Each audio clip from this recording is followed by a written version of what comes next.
you are in the movies. Okay.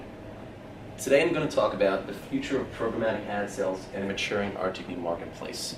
After 3 years where the RTB boom has sort of leveled off, we're left with new challenges in terms of how we can make money going forward. The RTB evolution. The genesis. From 2010 to 2012, worldwide RTB spend grew from $400 million to nearly $3 billion.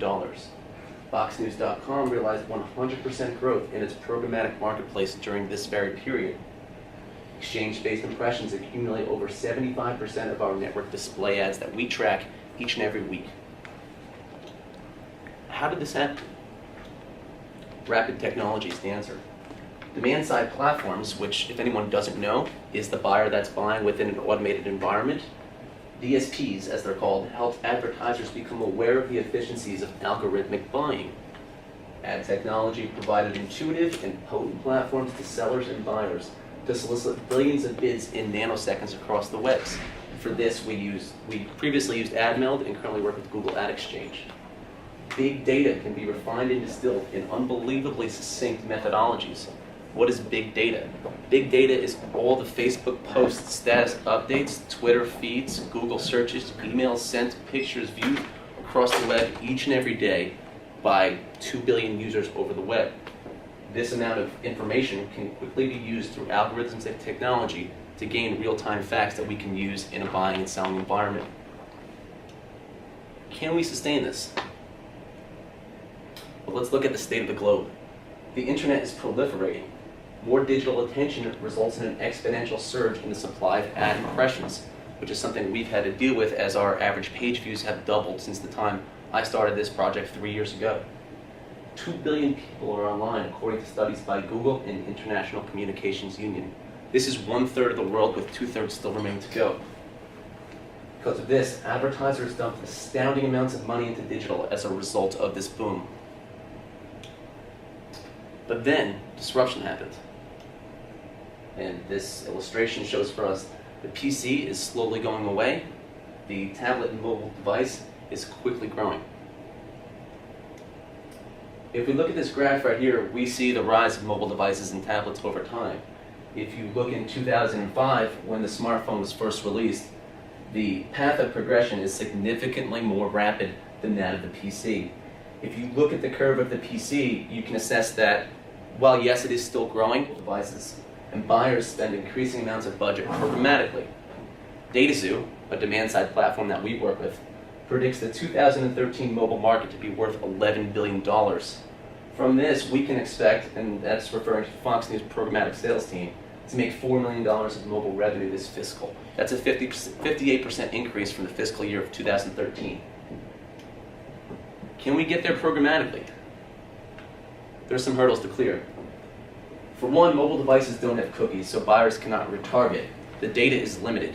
When we look at mobile devices, the data that's available in most cases is geolocation data, which is valuable, but not nearly as valuable as user data that we can track across the web and make their targeting efficient for buyers. Consumers tend to make purchases in a store or on a desktop instead of their mobile phones. Why is this? Generally because a mobile phone, the screen is too small. It's much more convenient and comfortable to put your credit card number in through a desktop screen, something much larger than something you can hold within your hand. This impacts the perceived ROI. What that means is that the sales aren't being attributed to the mobile user. The sales are being attributed to someone who goes either in the store or just on the desktop. So when buyers see ROI on mobile, it doesn't equal that of desktop. So that's a challenge that mobile has from the start, in that they might be responsible for a sale, but can't get the attribution for it. The inventory pool is gaping. How do we generate CPMs? The Fox News mobile property is obviously one that produces a significant number of ad impressions every day. If a sellout rate isn't that strong, it means there's too much supply. But we can get there. There are some encouraging trends that we can look at from a mobile perspective that give us an opportunity to grow our business by 58% another year.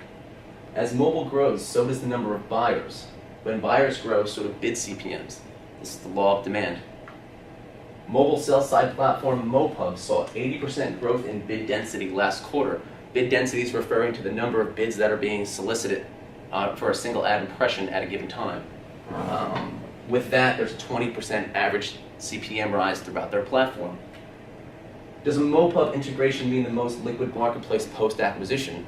It's what I was referencing before with Twitter's acquisition of MoPub, in that first-party data and web browsing data will be available from a mobile perspective. If buyers go to Twitter, and every user is well known, as it previously wasn't, that's going to generate higher CPMs. What other growth opportunities exist from us from a programmatic perspective, aside from mobile? Well, we can look at our landscape as a whole. For one, contextual placements have become a $14 million target for the fiscal year. What this is a non-traditional ad unit that lives outside of an ad slot. It's previously unmonetized space that we've now agreed with rev share opportunities with several buyers on, sort of giving us added value of something that didn't exist prior. Biddable video inventory. Video is taking over the same properties as our display business has, in that buyers can now tell us with a smaller pool of inventory how much they're willing to pay for it. Generally, someone's willing to pay more than what we would have originally sold it for from a programmatic perspective, or one-off perspective for that matter.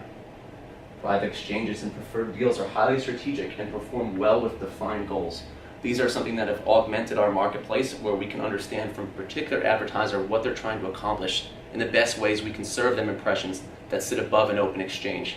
It's higher valued impression, and for fixed rates and for fixed budget goals, we can carve out this inventory for buyers. This marks the end of my presentation, so if there's any questions about programmatic mobile or other programmatic